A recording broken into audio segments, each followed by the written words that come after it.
ये जदों भी जिस दिन भी गुरपुरब आवे, अज तुसी जो देख रहे हो साडे कोल अज जो किरपा है, ये गुरमुखां दी सलाहां नाल ही भी असीं हुण की करिए। किसी गुरमुख ते बड़ी किरपा सी, उन्हां तो मैं हौली हौली जाके पुछदा रहना, लैंदे रहना। वो कहना ज़्यादा किरपा लैनी, मैं कहा हाँ। कहना फिर गुरु नानक साहब के गुरपुरब ते केसी इशनान करके देग बना के तड़के 2 बजे बह जी, आ 5 माला कर ली। मैं क्या गुरपुरब का खास फल हुंदा, कहने जिन्ना आप सवा महीने च लैंदे आ इन्ना कि एक गुरपुरब ते ही मिल जाता आपां नूं। क्योंकि उस दिन सचखंड के दरवाजे ऐ सारा दिन सारी रात खुले ही गफे वरतते होंदे। उस दिन तक केवल जिवें कल सी गुरु साहब का, जिन्हां ने केवल दरबार साहब जाके मत्था टेक लिया, इशनान कर लिया, उन्होंने ही पता नहीं की कुछ खट लिया। उधर गुरु साहब की किरपा हुंदी है। माघी वाले दिन श्री मुक्तसर साहब बड़ी किरपा वरदी हुंदी।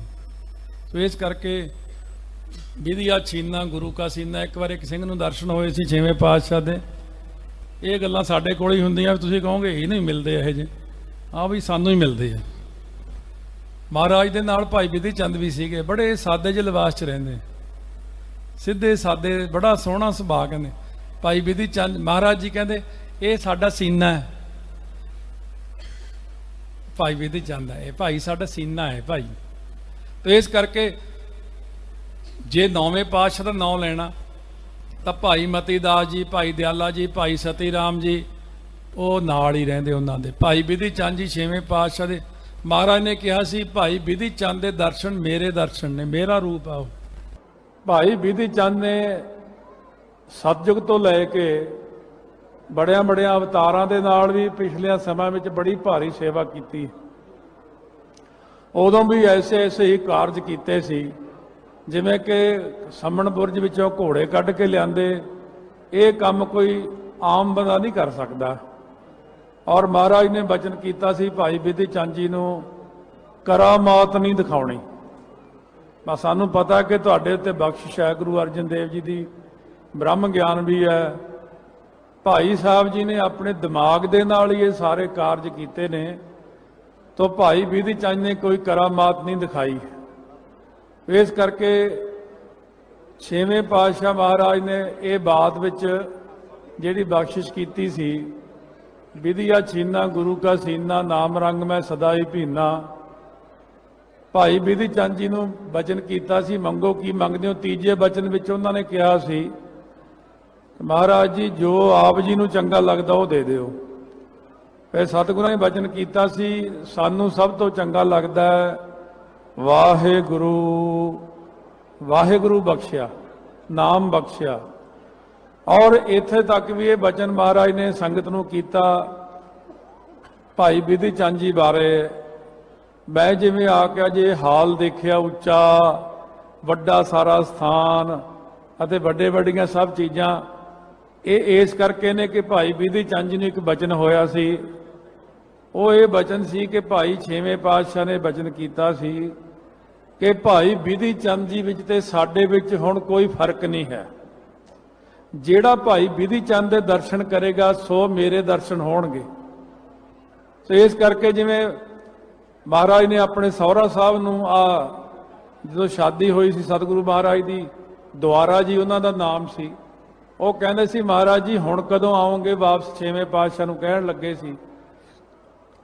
महाराज जी कहंदे हुण जंगां युद्धां दा समां पता नहीं, हुण किधर नूं जाइए। कीरतपुर साहब वल जाना सी महाराज जी ने।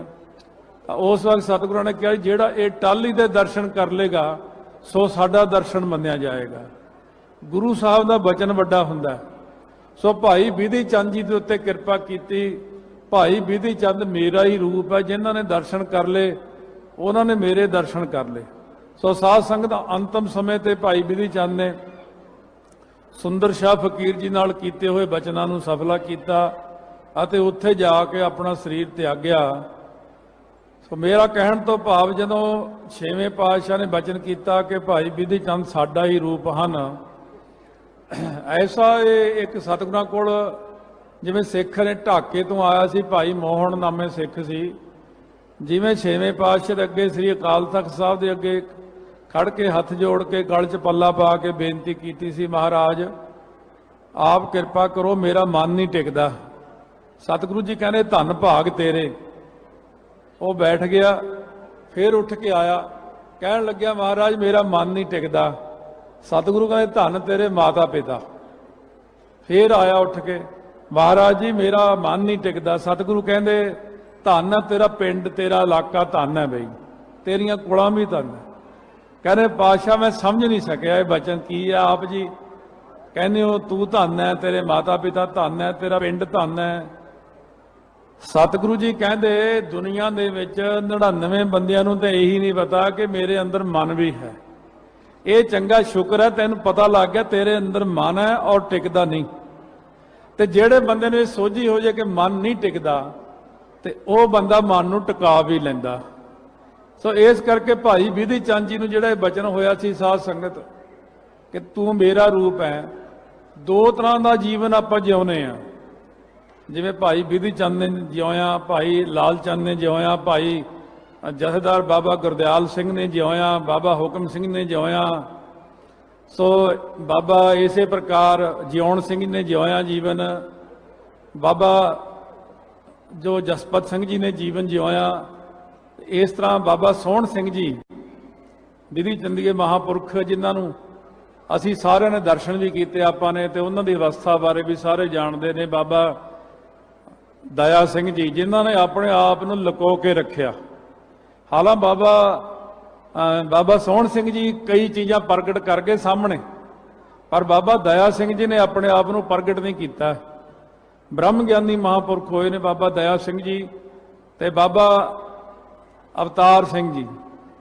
ये भी नहीं अपने आप नूं कदे प्रगट करनगे, क्योंकि बाबा अवतार सिंह जी जिहड़ी ये साध संगत टकसालां दी जथेबंदियां दी अगे दस्तार मिलती है ना, ये पिछले कई जन्मां की कमाई का सदका ही मिलती है, एक जन्म का सदका नहीं हुंदा है।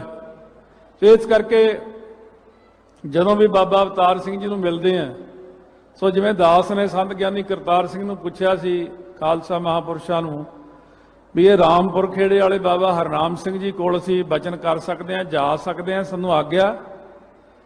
तो संत लम्मे पे सी रामपुर खेड़े ते उठ के बैठे हो गए। मैनूं कहंदे हाँ भाई इन्हां दा रस संत बाबा गुरबचन सिंह जी खालसा जिन्ना। तो साध संगत जी वो चीज़ बड़ी मैं नोट की। बाबा अवतार सिंह जी नूं जद मिलते हैं एक खुशबू हुंदी है महापुरख दी। दास ने जिंदगी दे विच कितने ब्रह्म ज्ञानियों की संगत की है, वो चीज़ सिर्फ उत्थे ही हुंदी है जिथे ब्रह्म ज्ञान हुंदा। जिस भी महापुरख कोल जाके जो खड़ते सी, जे संतां ने कहना अज सारी रात घुटना बई सेवा करनी, अज बाबा जरनैल सिंह जी खालसा ने एक बार कहा अज सारी रात घुटना, पर जिहड़ा वो चरण चापी करन दे विच रस आउंदा सी जुबान विच, वो साध संगत एक ब्रह्म ज्ञानी महापुरखों के कोल खड़िया बैठिया सेवा कीती ही आउंदिया। तो एक बार दास संत बाबा अजीत सिंह जी हंसाली वाले महापुरखों कोल जाके खड़ गया। साध संगत ऐसी बिरती जुड़ी कि किन्नी देर तक तो आपदी सोझी नहीं रही। मैं समझिया भी ये महापुरख ने। जदों पहली बार दास ने उन्होंने दर्शन किए सी तो उन्होंने महापुरखों ने मैनूं यही पूछा सी बाबा जरनैल सिंह जी खालसा की की अवस्था सी। मैं कहा बाबा जी दास नूं तां कोई पता नहीं, बेशक पता सी भी कित्थे तक पहुंचे हुए सी ओह। तो बाबा जी मैनूं कहंदे भाई सतवीं भूमिका दे मालक सी ओह। सो साध संगत सत भूमिका ब्रह्म ज्ञान दियां। तो इस करके जिहड़ी बाबा दया सिंह जी विच ये अवस्था सी गुप्त रूप दे विच, कई बार बाबा जी नाल दूरों भी बचन होने फोन ते, जां एक सिंह आउंदा हुंदा सी उहने बचन करने, उन्हां दे बचनां विचों ही पता लग जांदा सी कि महापुरख पूर्ण ब्रह्म ज्ञानी ने। बाबा अवतार सिंह जी दे उत्ते बहुत किरपा। साध संगत जदों मिलदे हैं सारे दुनिया विच इन्हां दी सारे यही तारीफ करते हैं। अज भी संगतां नूं पता सी दास ने इत्थे आउणा, कईयां ने फोन ते बचन कीते ते कईयां ने वैसे कहने बाबा अवतार सिंह जी जदों भी मिलते हैं बड़े प्यार नाल मिलते और बड़ी निमरता। साधु विच वड्डी चीज़ की हुंदी है? साधु विच वड्डा गुण जे तुसीं साधु की परख लेनी, निमरता बड़ी वड्डी चीज़ है। जे निमरता तो साधु है, जे निमरता नहीं तो साधु नहीं है। तो इस करके बाबा अवतार सिंह च बड़ी निमरता है। जदों मिलते हैं बड़े प्यार नाल मिलते हैं। तो ਤਾਂ ਇਹਨਾਂ ਦੇ ਪ੍ਰੇਮ ਦਾ ਸਦਕਾ, ਇਹਨਾਂ ਦੀ ਕਮਾਈ ਦਾ ਸਦਕਾ, ਇਹਨਾਂ ਦੇ ਹਰ ਪ੍ਰਕਾਰ ਦੀ ਸੇਵਾ ਜਿਵੇਂ ਇਹਨਾਂ ਨੇ ਬਚਪਨ ਤੋਂ ਲੈ ਕੇ ਕੀਤੀ ਆ। ਅੱਗੇ ਵੀ ਕਈ ਵਾਰ ਦਾਸ ਨੇ ਸੁਣਾਇਆ, 9 ਸਾਲ ਦੀ ਉਮਰ ਸੀ ਬਾਬਾ ਜੀ ਜਦੋਂ ਲੋਹ ਲੰਗਰ ਦੇ ਉੱਤੇ ਸੇਵਾ ਕਰਨ ਲੱਗੇ ਸੀ, ਪੇੜੇ ਬਣਾਉਣੇ, ਪ੍ਰਸ਼ਾਦੇ। ਸਾਨੂੰ ਪਤਾ ਲੱਗਦਾ ਰਹਿੰਦਾ ਸੀ ਮੈਤੇ ਵੀ ਬਾਬਾ ਅਵਤਾਰ ਸਿੰਘ ਜੀ ਬਹੁਤ ਸੇਵਾ ਕਰ ਰਹੇ। ਭਚੰਗੀ ਨੇ ਬਾਬਾ ਦਇਆ ਸਿੰਘ ਜੀ ਦੇ ਮੈਂ ਕਦੇ ਦਰਸ਼ਨ ਨਹੀਂ ਸੀ ਕੀਤੇ, ਆ ਕਈ ਸਾਲ ਪਹਿਲਾਂ ਹੀ ਸਾਡਾ ਮਿਲਾਪ ਹੋਇਆ। ਇਸ ਕਰਕੇ ਸਾਧ ਸੰਗਤ ਜੀ, ਇਹਨਾਂ ਦੀ ਸੇਵਾ, ਇਹਨਾਂ ਦੀ ਨਿਮਰਤਾ, ਬਾਬਾ ਦਇਆ ਸਿੰਘ ਜੀ ਵਰਗੀ ਇਹਨਾਂ ਵਿੱਚੋਂ ਖੁਸ਼ਬੂ ਆਉਂਦੀ ਆ। ਔਰ ਉਹ ਮਹਾਪੁਰਖ, ਇਹ ਇੱਕ ਵੱਡੀ ਚੀਜ਼ ਇਹ ਹੁੰਦੀ ਹੈ ਕਿ ਜਿਹੜੀ ਦੋ ਤਰ੍ਹਾਂ ਦੀ ਜ਼ਿੰਦਗੀ ਜਿਉਣੀ ਹੈ। ਜਿੰਨੇ ਮੈਥੋਂ ਪਹਿਲਾਂ ਗੁਰਮੁਖ ਪਿਆਰੇ ਬੋਲ ਕੇ ਗਏ ਨੇ, ਉਹਨਾਂ ਨੇ ਕਈ ਇਸ਼ਾਰੇ ਕੀਤੇ ਨੇ ਵੀ ਆਪਾਂ ਪਦਾਰਥਵਾਦੀ ਆ, ਆਪਾਂ ਪੈਸਾ ਇਕੱਠਾ ਕਰਦੇ ਆ। ਸਾਧ ਸੰਗਤ ਜੀ, ਜਿਹੜਾ ਬੰਦਾ ਸਰੀਰ ਨਾਲ ਜੁੜਿਆ ਉਹ ਤਾਂ ਪੈਸਾ ਹੀ ਇਕੱਠਾ ਕਰੂਗਾ, ਉਹ ਤਾਂ ਪਦਾਰਥ, ਗੱਡੀਆਂ, ਮੋਟਰਾਂ, ਕਾਰਾਂ, ਹੋਰ ਚੀਜ਼ਾਂ, ਮੋਬਾਈਲ ਤੇ ਆ ਚੀਜ਼ਾਂ ਇਧਰਲੇ ਉਧਰਲੇ ਇਕੱਠੀਆਂ ਕਰੂਗਾ। ਜਿਹੜਾ ਬੰਦਾ ਆਤਮਾ ਨਾਲ ਜੁੜਿਆ, ਵੈਸੇ ਜਿਹੜਾ ਸਿੱਖ ਨੂੰ ਜਿਉਣ ਦਾ ਹੁਕਮ ਹੈ ਉਹ ਆਤਮਾ ਵਿੱਚ ਰਹਿ ਕੇ ਜਿਉਣ ਦਾ ਹੁਕਮ ਹੈ, ਕਿਉਂਕਿ ਆਤਮਾ ਦੀ ਸਤਿਗੁਰੂ ਮਹਾਰਾਜ ਸੱਚੇ ਪਾਤਸ਼ਾਹ ਨੇ ਜਿਹੜੀ ਵਿਆਖਿਆ ਕੀਤੀ ਹੈ, ਜੋ ਨਰ ਦੁੱਖ ਮੈਂ ਦੁੱਖ ਨਹੀਂ ਮਾਨੈ, ਸੁਖ ਸਨੇਹ ਔਰ ਭੈ ਨਹੀਂ ਜਾ ਕੇ, ਕੰਚਨ ਮਾਟੀ ਮਾਨੈ, ਨਹਿ ਨਿੰਦਿਆ ਨ ਉਸਤਤ ਜਾ ਕੇ, ਲੋਭ ਮੋਹ ਬਿਮਾਨਾ, ਹਰਖ ਸੋਗ ਤੇ ਰਹਿ ਨਿਆਰੋ, ਨਾਹੇ ਮਾਨ ਅਪਮਾਨਾ।